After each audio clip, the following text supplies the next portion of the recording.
ഒന്നാം തരത്തിലെ മുഴുവൻ കുട്ടികൾക്കും വിഷുക്കോടി സമ്മാനമായി നൽകിയ ഒരു അധ്യാപിക. കാസർഗോഡ് കാഞ്ഞങ്ങാട് മേലാങ്കോട്ട് സ്കൂളിലെ അധ്യാപിക സുജന ടീച്ചറാണ് തന്റെ വിദ്യാർത്ഥികൾക്ക് സമ്മാനവുമായി എത്തിയത്.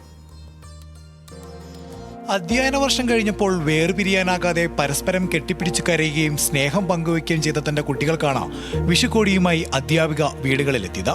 കാഞ്ഞങ്ങാട് മേലാങ്കോട്ട് AC കണ്ണൻ നായർ സ്മാരക ഗവൺമെന്റ് UP സ്കൂളിലെ ഒന്നാം തര അധ്യാപിക മുറിയനാദിയിലെ SA സുനജ ടീച്ചറാണ് മടിക്കൈ, അതിയാമ്പൂര, മേലാങ്കോട്, കിഴക്കങ്കര, നെല്ലിക്കാട്ട് മേഖലകളിൽ താമസിക്കുന്ന ഒന്നാം ക്ലാസ്സിലെ 25ലേറെ കുട്ടികൾക്ക് വിഷുക്കോടി സമ്മാനിച്ചത്. കുട്ടികൾ സ്നേഹത്തോടെ ടീച്ചറമ്മ എന്ന് വിളിക്കുന്ന കുട്ടികളുടെ പ്രിയങ്കരിയായ സുജന ടീച്ചർ 2019 മേലങ്കോട് സ്കൂളിലെത്തിയത്.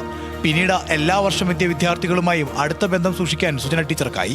2024-25 അധ്യയന വർഷം അവസാനിക്കുമ്പോൾ ഞാൻ എൻ്റെ ഒന്നാം ക്ലാസ്സിലെ മക്കളെ ഒന്ന് ചേർത്ത് പിടിച്ച് കെട്ടിപ്പിടിച്ച് ഉമ്മ നൽകി അവരെ യാത്ര അയക്കുമ്പോൾ അവരുടെ കണ്ണ് അറിയാതെ നനയുന്നതായി ഞാൻ കണ്ടു. അവർ ഒന്നടങ്കം ടീച്ചർ തന്നെ 2ാം ക്ലാസ്സിലേക്ക് വരണമെന്ന് പറയുകയുണ്ടായി. എനിക്ക് വളരെയധികം അഭിമാനവും സന്തോഷവും തോന്നി.